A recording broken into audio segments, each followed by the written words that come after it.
Jumpa lagi dengan saya Ahmad di channel Ahmad Teguh. Kali ini saya akan membahas tentang sistem pengapian baterai.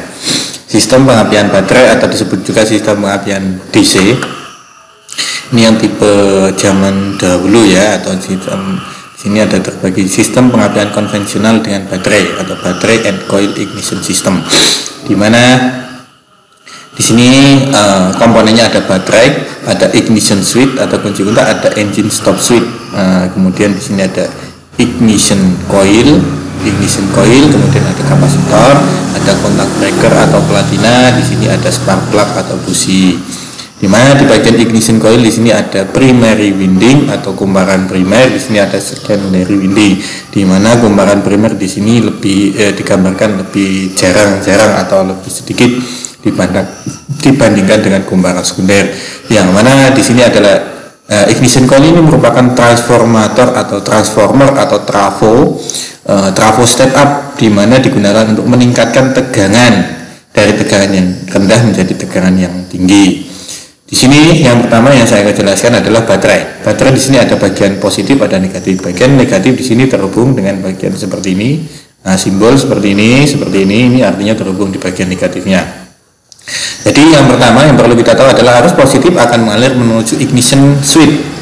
Ignition switch atau kunci kontak di sini ketika dihidupkan akan mengalir menuju engine stop switch. Engine stop switch ini hanya beberapa tipe motor tertentu, tidak semua motor menggunakan engine stop switch.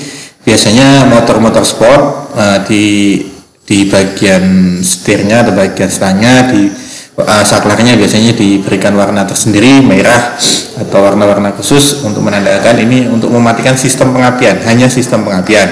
Kalau sistem ignition switch di sini digunakan untuk mematikan sistem kelistrikan pada sepeda motor.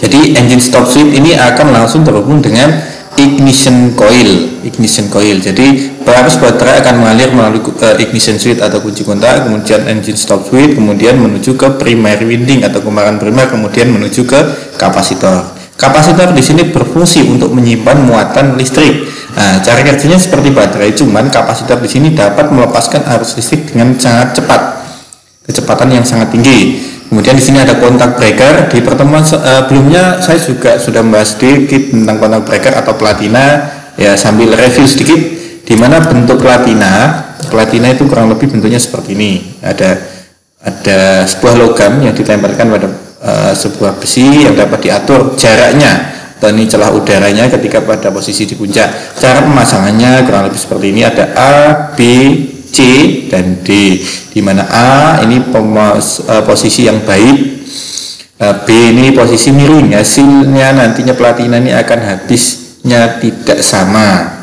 Kemudian C ini juga miring, ini miring bagian luarnya, ini miring bagian dalamnya. Kemudian yang D ini tidak sejajar, titik tengahnya tidak sejajar. Jadi posisi yang baik pemasangan platina adalah seperti ini. Ini air gapnya tadi, nah ini bentuk platina ini seperti ini. Jadi ini bisa diatur jaraknya berdasarkan posisi baut pengikatnya di sini. Posisi gambarnya seperti ini, baut pengikatnya.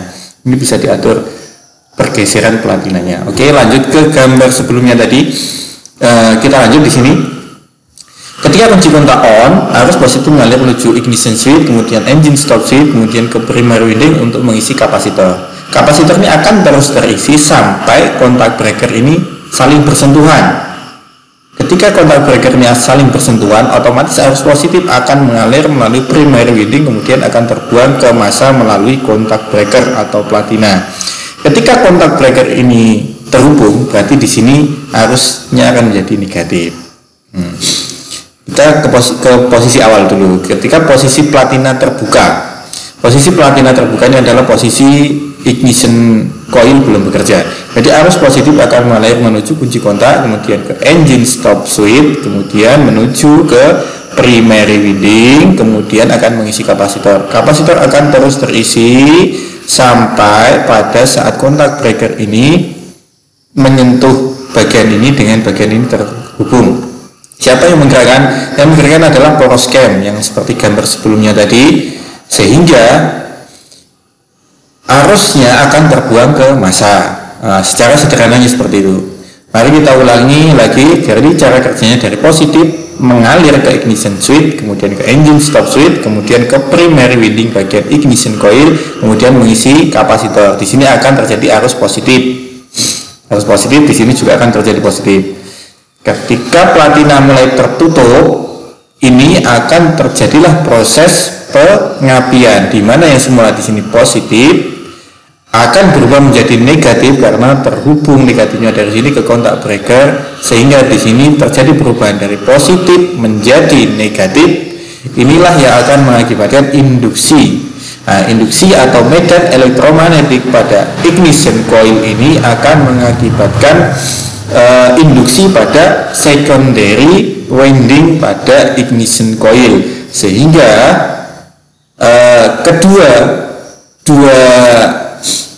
primary dan secondary ini akan sama-sama terjadi induksi atau mutual induction atau induksi bersama, sehingga arus listriknya yang terjadi di sini akan terjadi arus listrik. Arus listrik di sini karena tidak ada masanya, masanya akan melewati busi, otomatis dia akan mencari jarak terdekat yaitu busi.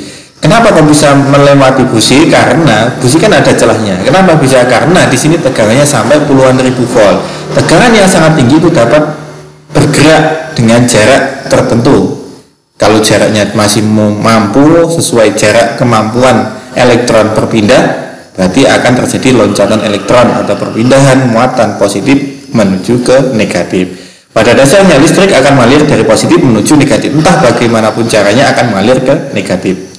Kalau diibaratkan air akan mengalir dari tempat yang tinggi sampai ke tempat yang rendah, entah bagaimanapun caranya, lewat keran atau lewat kebocoran dan lain sebagainya, akan menuju ke tempat yang lebih rendah. Nah, ini sistem pengapian baterai, atau dari penjelasan sistem pengapian konvensional dengan baterai atau sistem pengapian motor yang lama. Nah, mungkin cukup sekian sistem pengapian baterai. Untuk selanjutnya akan ada pembahasan mengenai cara kerja sistem pengapian yang lain. Mungkin cukup sekian dari saya. Wassalamualaikum warahmatullahi wabarakatuh. Terima kasih. Jangan lupa like, subscribe, dan share jika ini sangat membantu. Terima kasih.